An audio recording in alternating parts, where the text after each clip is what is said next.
work with people on a project basis before you hire them. We say this over and over again. Your biggest responsibility as a founder is your customers, your shareholders, your employees. And you got to do right by them. If you can't be a business person and be patriotic at the same time. And here's a pro tip for people listening or watching. No agency is going to say, I can't do it. 100%. Every single agency is going to say, yes, I can do this. The rate at which your startup will grow is directly proportionate to the rate at which you'd rather wait to find someone who is strong in product before you hire anybody else. Because if you're someone with no product, no coding experience, it's like starting a restaurant without a chef. So the second person, or personality, I guess, that you shouldn't have on your team is just hiring the most convenient person that's right there right now. So what is your one hot take from today's conversation? I think my one hot take is... So Lloyd, my company is pretty young, right? The product's been live for 3.5 years. And in those short years, we've had a number of hiring mishaps already. So starting with a dev shop that we worked with for the first year that I wanted to have build the first version of the product. We spent about $280,000, never recovered. The second is we hired 5 different marketing agencies and consultants. That didn't work out. One of which actually was a brother of a celebrity digital marketer, so came at a high recommendation. 3 of them were ad buyers that we kept on for, on a retainer for 6 months. Didn't do anything for us. One of them was a growth hacker that promised $500K in ARR in 12 months, quit in month 2 when he realized that it was too hard. One of them was a designer that was a friend's boyfriend who apparently didn't want any feedback, and he would be offended if we gave any feedback even on his first version. So that didn't turn out very well. And 2 of them were juniors that we were really excited about, both of which ghosted us. And, they were both younger and Gen Z. And one of those we actually hired after sifting 50 resumes from a code school. So the thing is, with us as a small company, hiring is not just a financial decision, right? It's an emotional decision, right? We don't have the resource. When we choose to hire someone, we're really, really investing in that person. And I've been hiring people, building teams for 14 years. I've never had a harder time hiring than in the last 2 years. Like, why do you think hiring is so freaking hard? I think this is a trickle-down effect of the unicorn porn, right? If you see what happened in the last 2 years, we created a record number of unicorns, billion-dollar companies. Something like 1.5 unicorns a day were minted over the last 2 years, like 2020 and 2021. So what happened was the pandemic was a black swan event. Everyone needed to go online. You couldn't transact in person. So you'd sign up for tools and services from startups, right? Like Zoom, Shopify, Twilio, you needed these things. And this made startups experience fast, rapid growth. Coupled with low interest rates, money started flooding the markets to invest in these companies. Then people who were not venture capitalists, like hedge funds, like Tiger Global, started hitting the market and saying, hey, we just need, every recession has 1 or 2 companies like an Airbnb or Uber come out. We need to find one of these. And so they started to invest in rapid pace. So if you see Tiger Global preceding the pandemic did 40 deals and during the pandemic did 400 or so, right? And so when they do that, there's obvious, when you're moving at high pace, you're not checking all the boxes. There's obvious lapses in due diligence. And so we invested in hundreds upon hundreds of overvalued companies.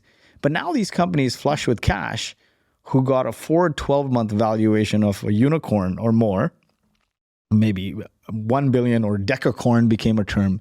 It's crazy, like decacorn became so common, right? A unicorn was rare enough, a decacorn became a thing. They started throwing words like the unicorn is not rare anymore. Unicorn is common. We need to see decacorns. Like, what the hell is a decacorn, right? It started to remind me of the Transformers. Like, what is going on? But nonetheless, these companies now, to hit those unicorn growth goals, had to hire. And when you hire at pace, even we went from 30 to 130 people in 8 months. You're having lapse in due diligence, right? You're having lapses in due diligence because you want to hire at pace. Then what happened was people started to realize when 2022 rolled around that they didn't explode the market. They just rolled forward a market by a couple of years because of the Black Swan event. In 2022, people started missing their numbers because the market didn't continue to experience the same growth, coupled with the interest rates went high. The interest rates saw multiple increases. The market crashed. Valuations fell. And you get now so many unicorns that started to not only be overvalued, but not performing and not hit the numbers, right? Like not be profitable. Their average revenue per employee is really low. And they had to trim the fat. The VCs went from grow at all cost advice to trim the fat, aim for profitability. So what happens then? You went from creating a delusional workforce,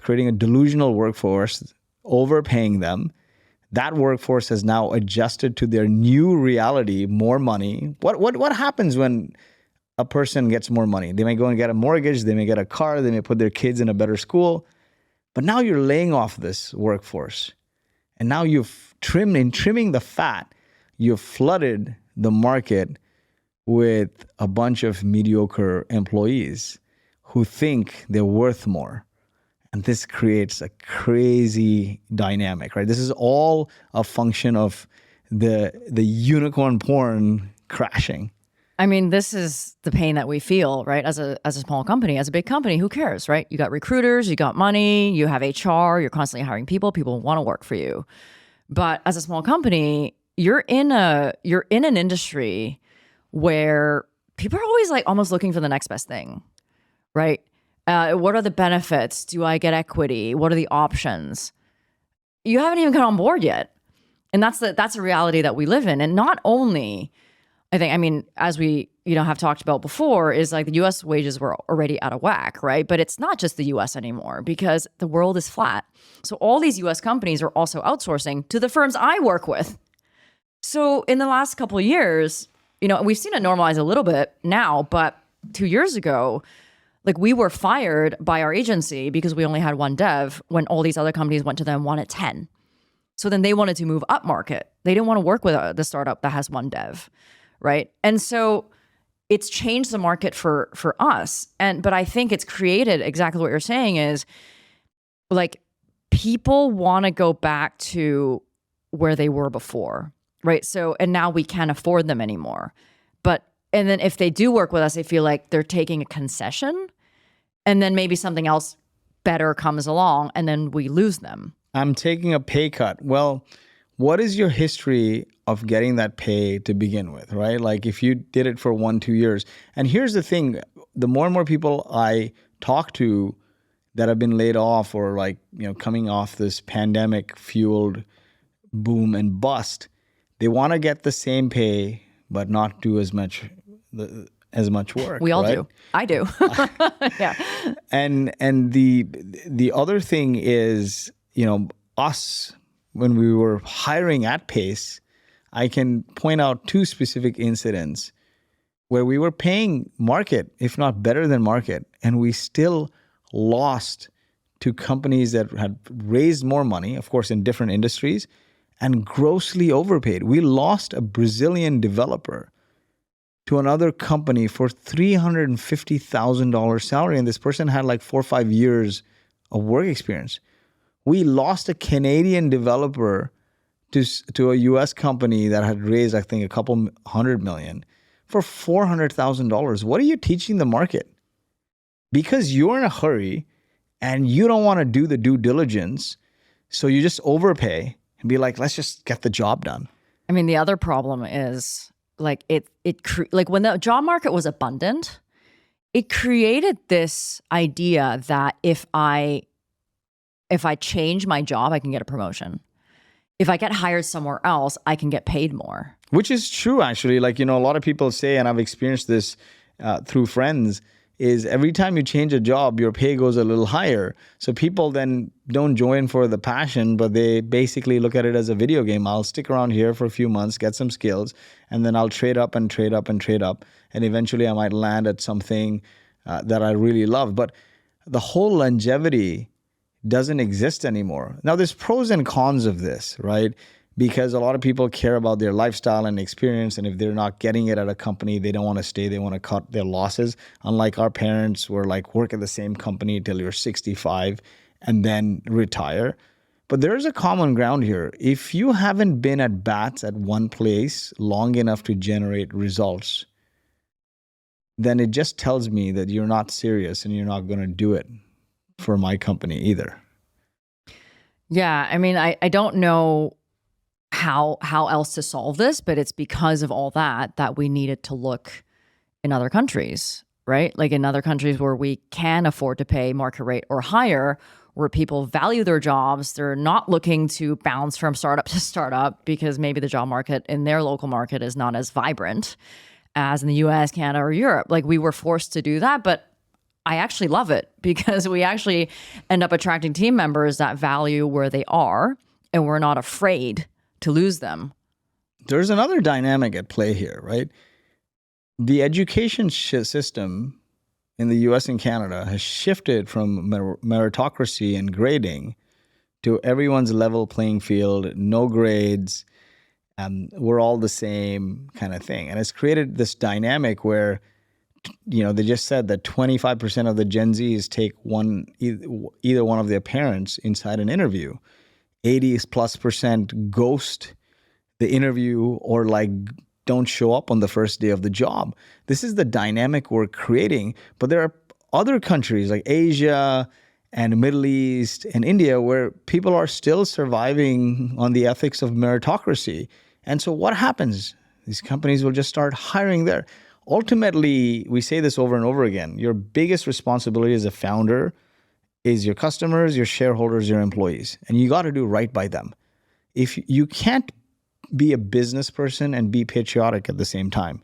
In trying to be patriotic and hire local, you can't destroy your company. And so if it becomes increasingly harder to hire employees that will drive you ROI, that you're going to go to places that will. Labor arbitrage is a thing.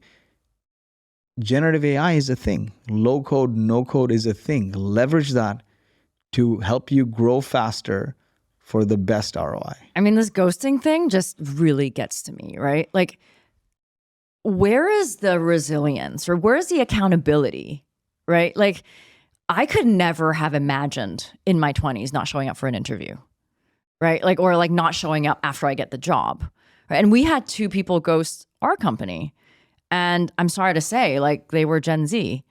And one of them, wasn't really delivering. She's been with us for a few months.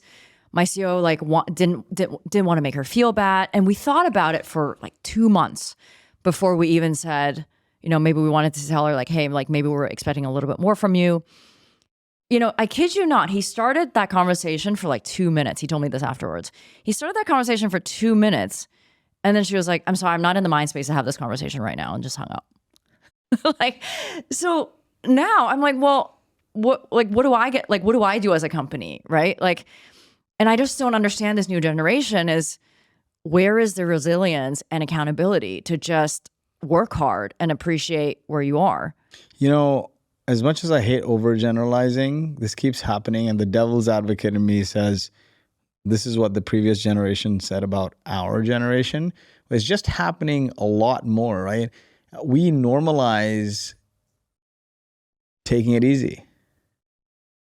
Maybe too much. A little too much. Everything is normalized. It's okay. You want to change your gender, so be it, right? Like at a young age, you want to not show up to work. It's okay. There's no repercussions for making frivolous decisions.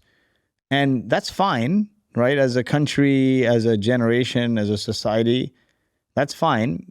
You can have no repercussions for making frivolous decisions. But as a business owner, I have repercussions if I make frivolous decisions.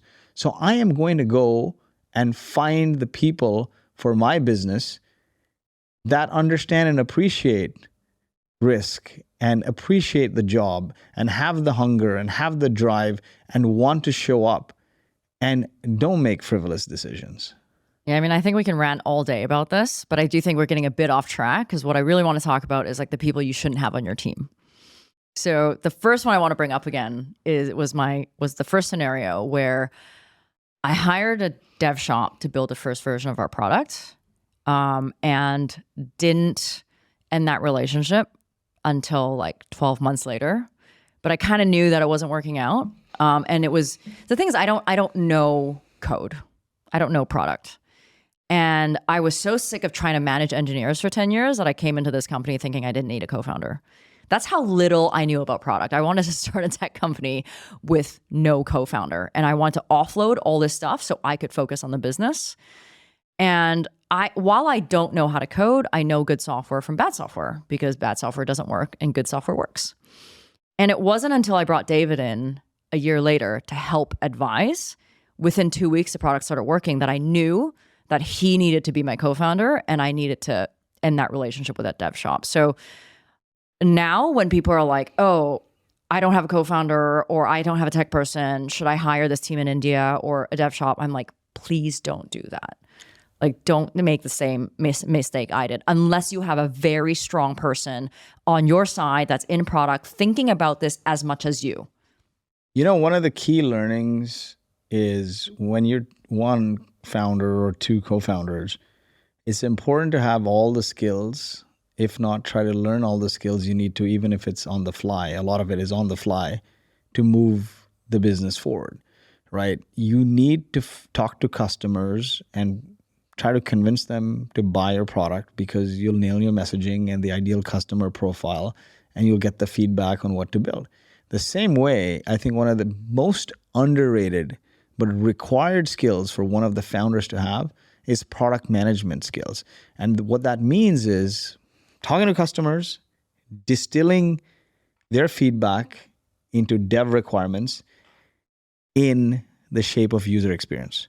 So two things I learned serve as recommendations to the audience listening is there's this great course on Udemy called 7 Steps to Build a Successful Startup by Janice Fraser.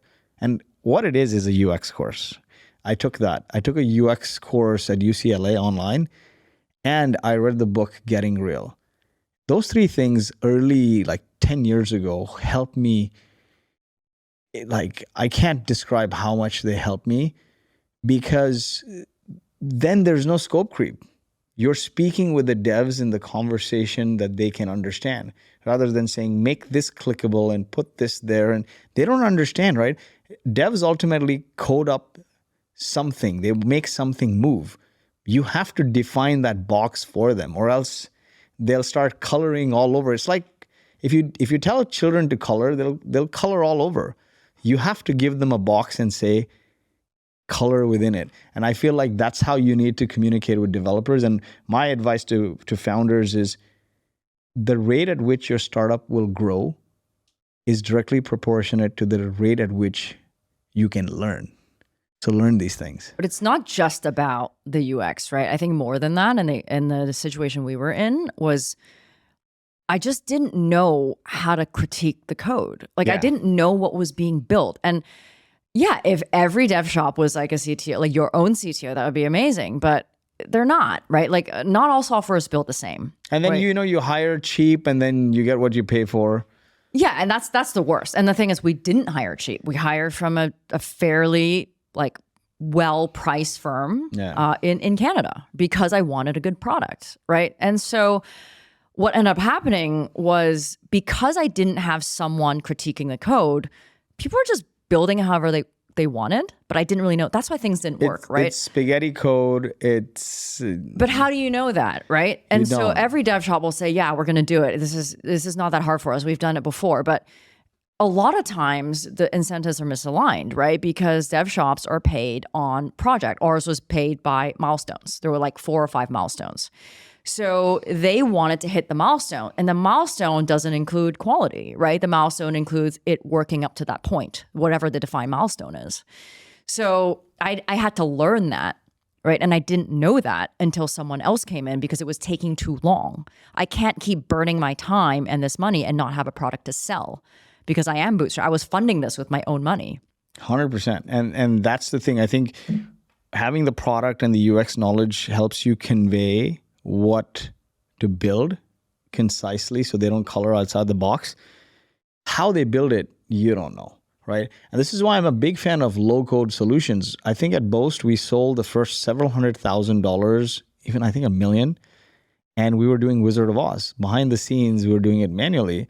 And Alex built the first version of the product using Zoho Creator, which is a low-code, even a clunky low-code solution, low-code nonetheless, and Zapier. And we got it working. And I think that served us maybe till a couple million in revenue, right? And sometimes you have to do these things because what it costs you as a founder is time and pain. And maybe in the early days when you have no money, that is cheaper than taking a loan against your house or losing your savings on a debt firm that you have no way to vet. Yeah. And I mean, my solution now for other people when they talk about like wanting to do that, like what I did is you'd rather wait to find someone who is strong in product before you hire anybody else. Because if you're someone with no product, no coding experience, it's like starting a restaurant without a chef. You just don't do it.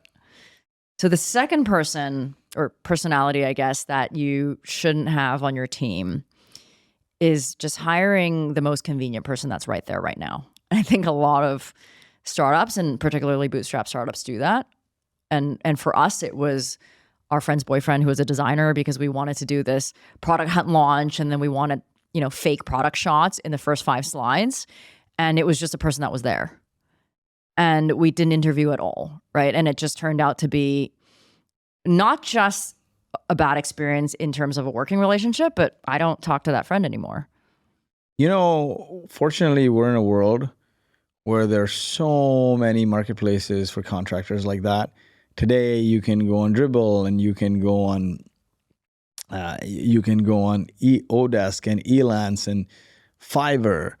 And leverage that. Leverage those contractors who can sign up to a deliverable so you don't have to pay them if they don't give you the deliverable versus hiring the convenient hire or the friend. I actually don't enjoy hiring good friends that I personally know or relatives because I've always found, it's never really worked for me in a great way. I've always found that they have this innate subconscious view that person will understand. Yeah, and it's so hard to get rid of them because you're emotionally tied. Yeah, so and then you just kind of let it slide for a long time before you rip the Band-Aid off. Building a business is risky enough. Like a startup is like jumping out of a plane and building your parachute on the way down, right? Don't add undue risk to your business, undue stress, because you're just making your life harder. And hiring like friends and relatives, not on meritocracy, but because they're just the convenient hire or they'll do work for cheap. If a friend or a relative does work for you for cheap, they're more likely to act like you owe them than strangers. Yeah, that's true. The other one I talked about in the beginning was hiring marketing agencies. And now I'm not saying those marketing agencies I hired were not good for what they were doing, but I think part of it was my fault was I hired them too early because I was so desperate for revenue. Like they told me that they could get me eyeballs and, clicks and conversions and trials and all that stuff, right? But we were so early that we didn't even know what we were selling. We didn't have the product messaging. We didn't know our ICP. Like my biggest mistake was I wanted to hire people to take away my pain. And my pain was I didn't know marketing. Nobody on our team knew marketing. So we're just throwing money at the problem and hoping someone else would figure it out for us. But in the early days, the founding team and the founders figure out what they're selling. You cannot engage someone else to do that job for you. And I'm not saying don't hire anyone at all, but you gotta learn what you're hiring for by getting your hands dirty and understanding that task and role before you even begin to go and hire someone else for that. 100%. And that's a big motto of mine. And Alex and I at Boast, we never hired people for jobs one of us didn't do ourselves. Not because of anything other than we didn't have money and we were cheap. And for me, my motto in life is beg, borrow, barter, and then pay. Right? So beg if you can get it for free, then borrow if somebody has the resource for a short amount of time, and then barter up. The people who built our second website, I gave them a free sponsorship at Traction, and they did the website for free. Beg, borrow, barter, and then free. And so if we had to make a hire, we knew what they were doing specifically because we didn't have time or energy to waste money. And anytime we didn't follow that rule is when we failed. The hire didn't work out. It's very, very important, especially in the GTM side of things. In the early days, if the founders don't go and get the first 20, 30 customers, you're not going to be able to hire no magical growth hacker or sales leader to do that for you, because you need to distill who's the customer you're talking to, what is the messaging that resonates, and tie it to your vision. They're not going to create the vision for you. In fact, they're going to get frustrated because they thought you had the basics figured out, and they signed up for a compensation that has a variable component, right? Commissions or some performance pay, and they'll not hit that. The other thing is hiring these people, like agencies, marketers, before you have product market fit. Because if your churn is super high, then you're just taking that money and dumping it in fire. Right? It's very easy to acquire customers to at least sign up. Right? You can put any kind of messaging that will resonate with that ICP and like sort of trick people into signing up. But the goal is not to trick people into signing up. Your job is to grow engaged users. The quickest way to fail is to grow users that are not engaged in your product. It's a vanity metric. It feels good. It's empty calories. It's not good for you. And here's a pro tip for people listening or watching. No agency is going to say, I can't do it. 100%. Every single agency is going to say, yes, I can do this. Give me a retainer. The retainers are, I feel like there's like a marketing price control association. Retainers always have like 5K. Retainer are tied to that is people that charge you time and materials, right? It's misaligned incentives. Sign up to pay on deliverables that are tied to business outcomes. How many leads you generate that are qualified, that turn to closes, kind of thing, sales qualified leads, not volume, not retainer, because it's easy, right? It's a cop-out. Like they get paid to do the work. Help. If you said you can do this, then sign up for the outcome. I mean, the thing is, I fell into the trap because I didn't know marketing of thinking I needed to create a leads machine. Yeah. Because we're self-serve, right? And so that's what everybody does. So I want to spend $1 and earn $2. Like I'm like everything that I read, every marketing person I talk to is telling me to do that. So I wanted to do that. And that's why we try 3 different ad buyers who are, again, all on retainers, right? So what I realize now is, what are we buying ads on? What are we even selling? We don't have a scroll stopper. Yeah. Like when you're buying ads, like you're literally burning money in the fire and you get 1-2 seconds to stop someone from scrolling. So if you don't have a mature product, like if you're not in a mature product category, like a CRM, like they're not going to stop and see, oh, what is this? Maybe I should replace what I have. Ads are like, driving on the 101 in San Francisco and you see a billboard. There's so many billboards, right? In Silicon Valley. You're driving 100 miles an hour. What's the billboard that causes you to brake and take a second look, right? You need that. Tied to that though, if you have a product that is high churn, even if they come to your product, they won't use it. They will leave. So make your life easy. I think your first step is to validate the market by talking to customers and get a few people to pay you to try it out. The next step is to optimize for engagement, usage. And once you have those 2 figured out, one kind of customer or an ideal customer, and they are using your product, then you can invest in figuring out the right channel.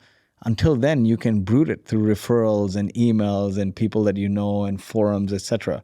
Because when you try to build something scalable, repeatable, the product also should be used repeatably. If there's no repeated usage, then you just have this sort of revolving door of leads coming into your product and leaving.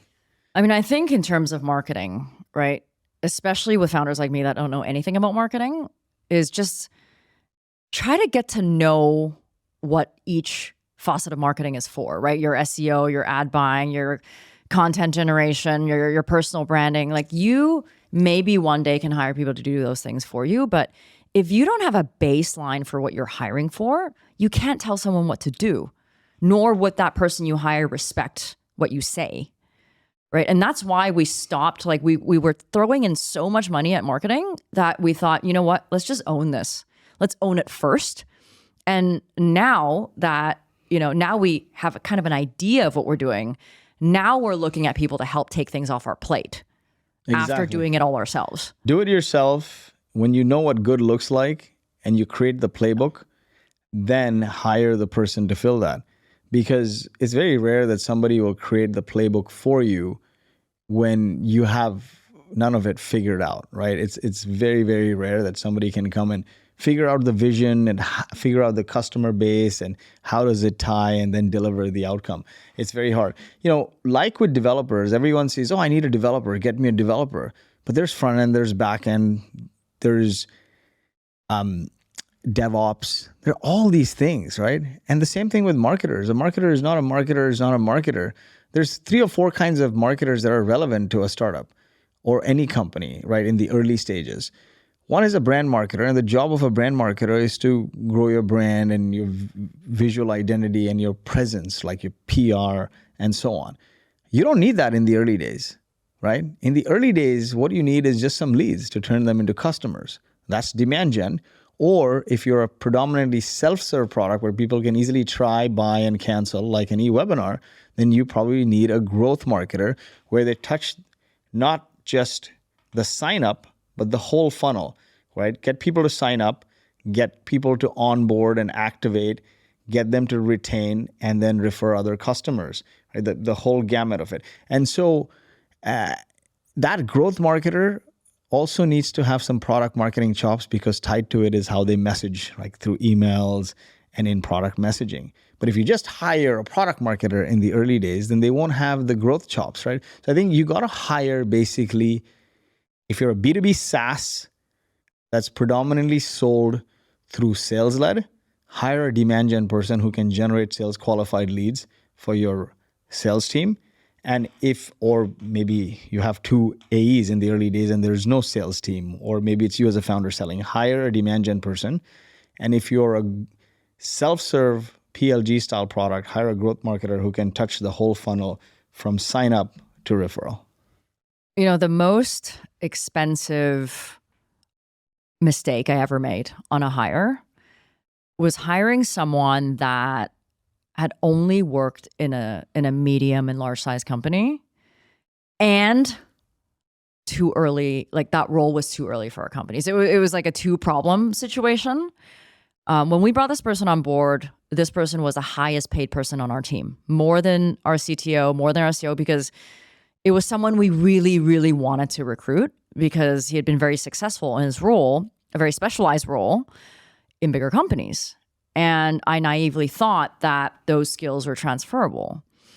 But it turns out when someone has only worked with a lot of resource, with companies that have like credibility, which a small company like us doesn't, those skills are not actually transferable, right? Like, they don't have the same urgency, right? They don't work with people that move as fast as us. And unfortunately, because we spent so much time trying to recruit this person, when I realized that it wasn't a good fit, I didn't want to admit it. And I spent 11 months sitting on this decision when I kind of knew already at like month 4 or 5. And now I know that not only can you not hire people that don't know how to be agile, like only work with large companies, it doesn't matter how much they want to work with a startup, they don't know how, but also you can't hire a role that is way too early for where you're at. Everything ties to that product market fit, right? Like the cycle of a startup goes in, I need to validate it. I need to then get to product market fit, which is customers are using the product and predominantly staying. Then I figure out a repeatable, scalable way to acquire customers. And maybe that's two ways. Maybe it's like content and community, or maybe it's sales, whatever it is, you figure it out. Before any department is coin operated, if you try to jam a specialist, especially one from a large company, you're setting yourself up for failure because this person is typecast to doing one thing. And that one thing may not pan out after a few weeks or a few months of testing, and they may need to pivot to figuring out something else. But because they're specialists, especially specialists working at large companies are used to operating with a lot of resources, they can't pivot very easily, right? A lot of large company people, again, their pride matters a lot, right? And so they need to show perfection. In a startup, though, perfection is the enemy of done. And so what I found, I think we've spent millions of dollars, right? Or rather lost millions of dollars on hiring big company folks. And they've, for the most, never worked out because they expect to have more resources. They hire people to do the job. PowerPoint pontification kills your progress. And in the early stages, because in the early stages is the time that you can grow the fastest, velocity is your currency. I mean, I think there is a misconception that if you can do something big, you can do something small, but it's almost never the case.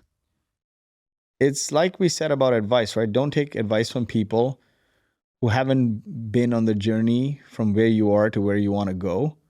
They haven't experienced that. And the same thing for employees. Never hire somebody who hasn't gone from where you are to where you want to go. You're just experimenting. You're creating more risk for your business than anything else. And your responsibility is to do right by your customers, your employees, your shareholders, and not, oh, I hired this person, let me keep this person long enough, right? I think a lot of us, hiring mistakes are okay. They happen. A lot of founders, you can't know everything about everything. A lot of founders are not experts. We're naive. That's why we jump in. And then we learn along the way, right? You learn to make that parachute when you're jumping down from an airplane. The key is to learn fast. The rate of your growth is directly proportionate to the rate of your learning. And one of the worst things to do is delay the inevitable. Nobody has ever told me that I did not regret delaying the inevitable, right? Like, they're like, oh yeah, man, I'm so glad I delayed the inevitable. Yeah. Whoever says that. Yeah. If the signs were there, like we had a CMO that we eventually fired like a year and a half later, the signs were there in month one. And I was waving my arms. We let go of a big company CTO. The signs were there in the first 2 months. I was waving my arms and everything else, but it's like more time. And then you delay the inevitable because you need to, before you hire a role, you need to understand and write down what is the goal of this role, within what timeline, and what are the leading indicators? What does good look like? And if they're not checking the boxes on the leading indicators, like if a product person doesn't go and talk to customers in the first couple of weeks and is just sharing slideshows, you know something's wrong. If a sales leader is not bringing on their sales reps from their previous jobs, they're not coaching, they're not improving the close ratio, even marginally in the first 30 days, something's wrong. If a marketer comes in and says, hey, you know what, let's rebrand and let's do a new website, you know they're asking for a 6-month hall pass. The marketer's job in the early stages is to improve the lead flow. And if a CTO comes in and they don't immediately, within 30 days or so, impact dev velocity, which they can do, by the way, they can change the way sprints are planned. They can change the way prioritization is done. They can realign resources if you're a knowledgeable CTO, right? David came into your startup, right, before and took it over from the agency and improved dev velocity immediately. Yeah. So if these signs are not there, then just part ways. You're doing a disservice to your employees, your customers, your shareholders. And that was exactly the time when I realized I need to bring David in as a co-founder. Within a week, it already started working. A product that we were trying to build for a year, like none of the buttons worked. And then he came in and stuff started to work because he started to restructure things, getting his hands dirty. It was in that moment that I was like, I need to, how do I bring him in as a co-founder and end this relationship with the dev shop? Because I'm just burning money in the fire right now. And on the flip side, the big company exec that I talked about, I kept convincing myself that it's okay, just need more time. It's a revenue position, takes more time to build these relationships. He's new to the company. And I just kept justifying my way away from that gut feeling. But I think these are things that you just get better at, right? As you experience them as a founder. The team you hire in the early days ends up being the company you build, right? Because the culture that gets created amongst the first few is what scales. And if you bring a bunch of slow movers, complainers, who need more and more resources, who don't move with velocity, that is what's going to perpetuate.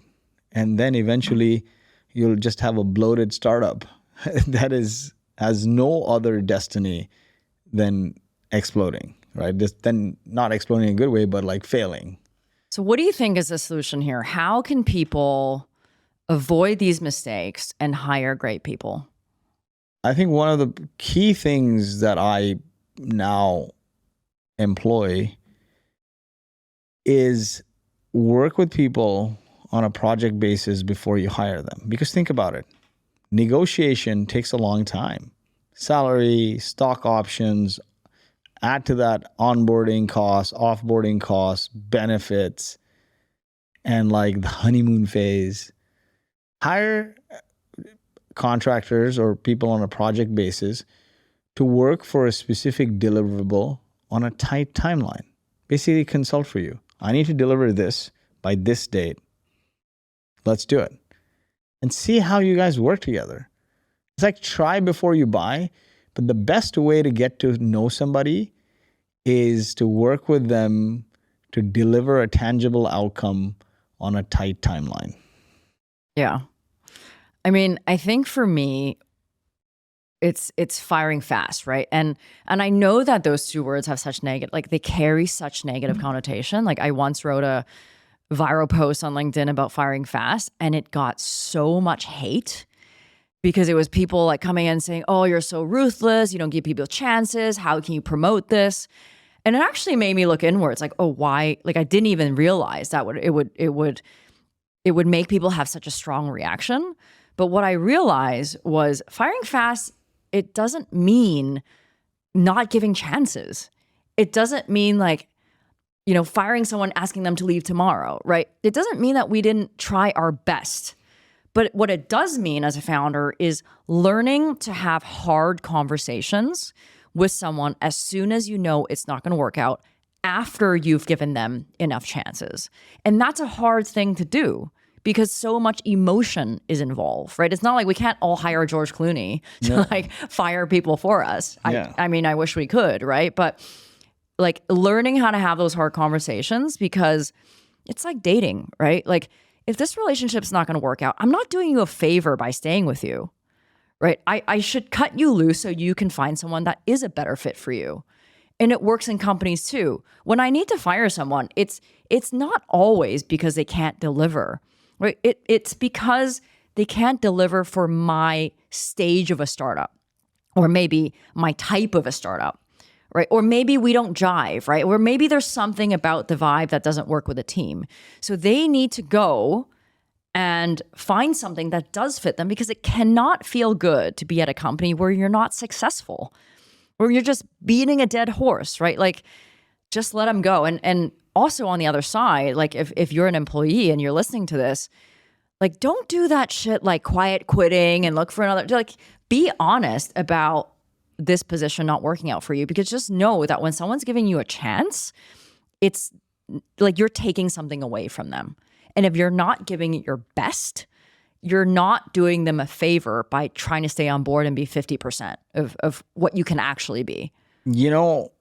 There's two sides to this argument, right? Employees who are just employers who are just toxic bosses who would rather frustrate the hell of the employees that are not working out versus coach them, share the right expectations.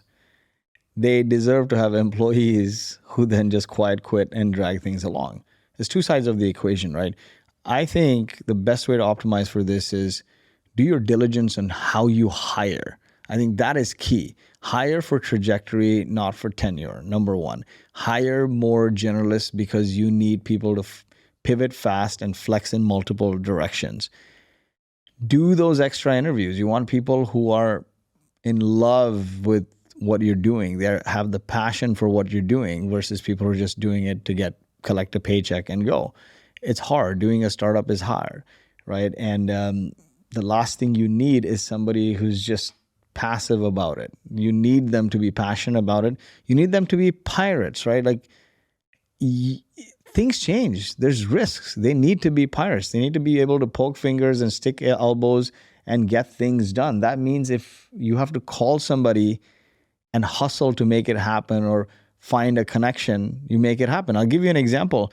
Like in the early days of Boast, even till I left the day-to-day, if we need something done, I would make the call to make it done, right? And it wouldn't be like, oh, I emailed the support line and tried and they didn't respond. No, I would find a common connection with the founder or CEO of that company or CTO or somebody who could make the decision happen and make it happen for me. Find that intro. We needed access to OpenAI in 2020.